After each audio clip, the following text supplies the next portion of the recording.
എല്ലാവർക്കും നമസ്കാരം. ഇന്ന് പ്രധാനമായും ചർച്ച ചെയ്യുന്നത് ബ്രിട്ടീഷ് പാർലമെൻറ്റിൻ്റെ അധോമണ്ഡലമായ പൊതുജനസഭയെ അഥവാ ഹൗസ് ഓഫ് കോമൺസിൻ്റെ സ്പീക്കറെ പറ്റിയാണ്.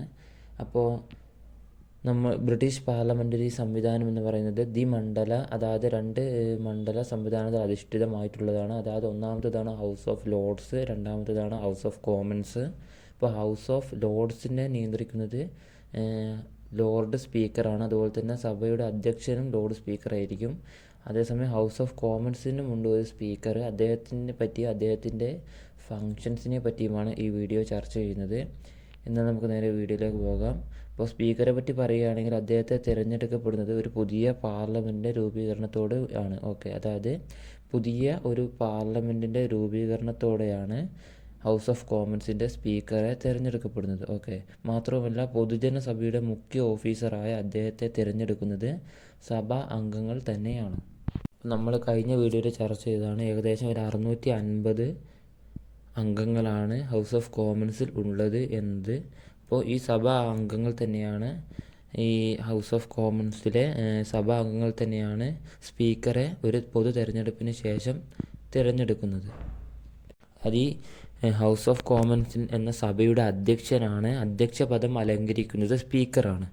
ഇപ്പോൾ പക്ഷാപാതരഹിതമായ പ്രവർത്തനം നടത്തുന്ന ആളെന്ന നിലയിൽ സ്പീക്കറുടെ ഉത്തരവാദിത്തങ്ങൾ നിരവധിയാണ്. അപ്പോൾ ഇദ്ദേഹത്തിൻ്റെ ഫങ്ഷൻസ് എന്തൊക്കെയാണ് എന്നാണ് നമ്മൾ നോക്കാൻ പോകുന്നത്.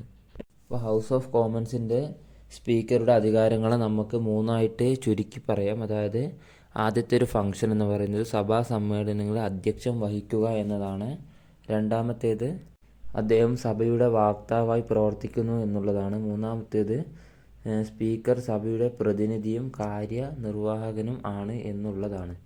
അപ്പോൾ ഇതിൽ ആദ്യത്തേത്, അതായത് സഭാ സമ്മേളനങ്ങളിൽ അധ്യക്ഷം വഹിക്കുക എന്നുള്ളതാണ് ഹൗസ് ഓഫ് കോമൺസിൻ്റെ സ്പീക്കറുടെ പ്രഥമ ഫങ്ഷൻ എന്ന് പറയുന്നത്. അതായത് സ്പീക്കർ പൊതുജനസഭയുടെ സമ്മേളനത്തിൽ അധ്യക്ഷം വഹിക്കുകയും സഭയുടെ അച്ചടക്കവും അതുപോലെ തന്നെ നിഷ്ഠകളും കാത്തു സൂക്ഷിക്കുകയും ചെയ്യുന്നുണ്ട്.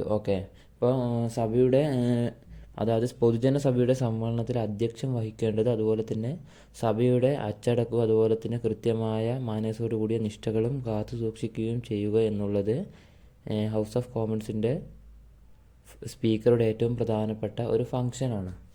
മാത്രവുമല്ല സഭ വിളിച്ചു കൂട്ടിയാൽ സഭയുടെ കാര്യപരിപാടികൾ ഫലപ്രദമായും അച്ചടക്കത്തോടെയും നടക്കുന്നുണ്ടോ എന്ന് ഉറപ്പ് വരുത്തേണ്ടത് ഈ ഹൗസ് ഓഫ് കോമൺസിൻ്റെ സ്പീക്കറുടെ മറ്റൊരു പ്രധാന ചുമതലയാണ്.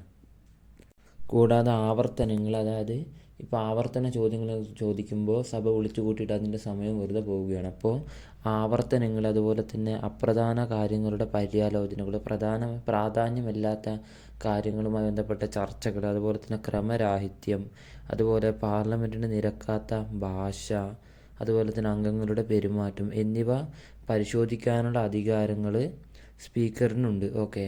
എന്തൊക്കെയാണ് ആവർത്തനങ്ങൾ, അപ്രധാന കാര്യങ്ങളുടെ പര്യാലോചനകൾ, അതുപോലെ ക്രമരാഹിത്യം, പാർലമെൻറ്റിന് നിരക്കാത്ത ഭാഷ, പെരുമാറ്റം എന്നിവ പരിശോധിക്കാനുള്ള അധികാരം അദ്ദേഹത്തിനുണ്ട്. ഇപ്രകാരം അദ്ദേഹം അംഗങ്ങളുടെ നിയമാനുസൃതമായ പെരുമാറ്റം ഉറപ്പുവരുത്തുന്നു. എന്തൊക്കെയാണ് സഭാ സമ്മേളനങ്ങളെ അധ്യക്ഷം വഹിക്കുന്നത് ഹൗസ് ഓഫ് കോമൺസിൻ്റെ സ്പീക്കറാണ്. അതുകൂടാതെ സഭയുടെ അധ്യക്ഷനാണ് അദ്ദേഹം. സ്പീക്കർക്ക് പൊതുജനസഭയുടെ സമ്മേളനത്തിൽ അധ്യക്ഷം വഹിക്കുകയും, അതായത് സ്പീക്കറുടെ പ്രഥമ ചുമതല എന്ന് പറയുന്നത് തന്നെ പൊതുജനസഭയുടെ സമ്മേളനങ്ങൾ അധ്യക്ഷം വഹിക്കുക എന്നുള്ളതാണ്. മാത്രമല്ല സഭയുടെ അച്ചടക്കവും നിഷ്ഠകളും കാത്തു സൂക്ഷിക്കുകയും ഇദ്ദേഹമാണ് ചെയ്യുന്നത്. മാത്രവുമല്ല സഭയുടെ കാര്യപരിപാടികൾ ഫലപ്രദമായും അച്ചടക്കത്തോടെയും നടക്കുന്നുണ്ടോ എന്ന് ഉറപ്പ് വരുത്തേണ്ടത് സ്പീക്കറുടെ പ്രഥമ ചുമതലയാണ്.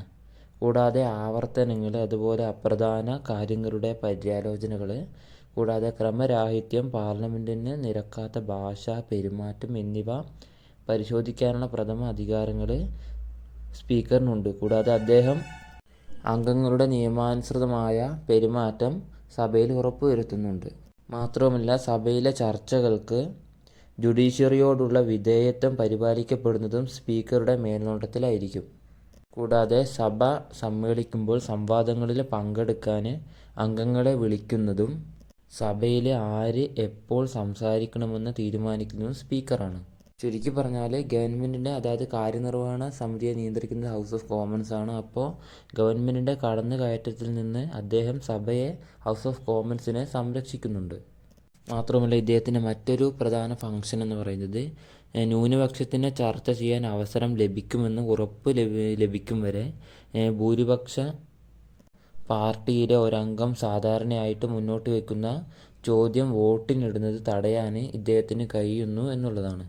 ഓക്കെ, എന്താണ് ന്യൂനപക്ഷത്തിന് ചർച്ച ചെയ്യാൻ അവസരം ലഭിക്കുമെന്ന് ഉറപ്പ് ലഭിക്കും വരെ ഭൂരിപക്ഷ പാർട്ടിയിലെ ഒരംഗം സാധാരണയായിട്ട് മുന്നോട്ട് വയ്ക്കുന്ന ചോദ്യം വോട്ടിനിടുന്നത് തടയാൻ സ്പീക്കർക്ക് കഴിയും എന്നുള്ളതാണ്. അടുത്തതായിട്ട് നമ്മൾ നോക്കുന്നത് മറ്റൊരു ഫംഗ്ഷനാണ്. അതായത് സ്പീക്കറുടെ മറ്റൊരു ഫംഗ്ഷനാണ് സഭയുടെ വക്താവായി പ്രവർത്തിക്കുക എന്നുള്ളത്.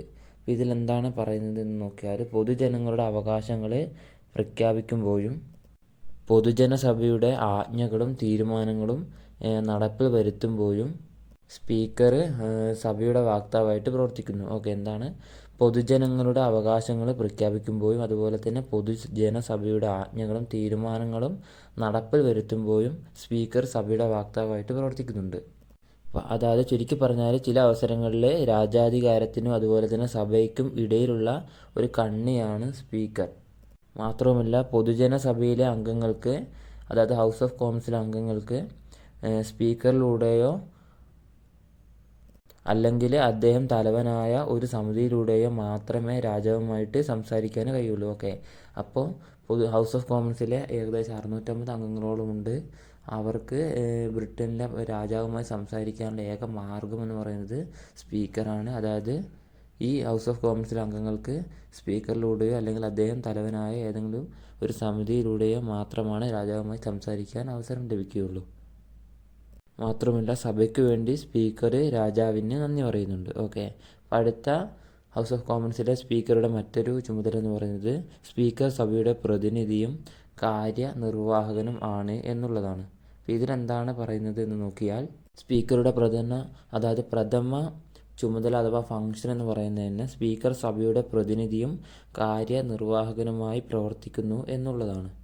മാത്രവുമല്ല അദ്ദേഹമാണ് ഭരണഘടനയുടെ അംഗീകാരമുള്ള ക്രിയാത്മകമായിട്ട് പ്രവർത്തിക്കുന്ന ഏക ഡെപ്യൂട്ടി എന്ന് പറയപ്പെടുന്നത്.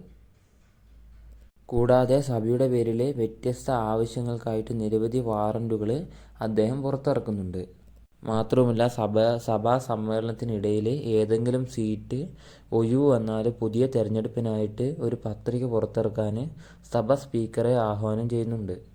അപ്പം മാത്രവുമല്ല അതുപോലെ തന്നെ കുറ്റകൃത്യം ചെയ്തവർക്ക് അതുപോലെ തന്നെ സാക്ഷികൾക്ക് വേണ്ടിയുള്ള വാറണ്ടുകളും അദ്ദേഹം പ്രസിദ്ധപ്പെടുത്തുന്നുണ്ട്. ഓക്കെ, ഇത്തരത്തിലുള്ള നിരവധിയായ സഭാ സമ്മേളനത്തിൽ അധ്യക്ഷം വഹിക്കുക, സഭയുടെ വക്താവ്, അതുപോലെ തന്നെ സ്പീക്കർ സഭയുടെ പ്രതിനിധിയും കാര്യനിർവാഹകനും തുടങ്ങിയ നിരവധിയായ ഫങ്ഷൻസ് ഹൗസ് ഓഫ് കോമൺസിൻ്റെ സ്പീക്കർ നിർവഹിക്കുന്നുണ്ട്. ഇത്രയും കാര്യങ്ങളാണ് ഹൗസ് ഓഫ് കോമൺസിൻ്റെ സ്പീക്കറെ പറ്റി പ്രധാനമായും പറയാനുള്ളത്.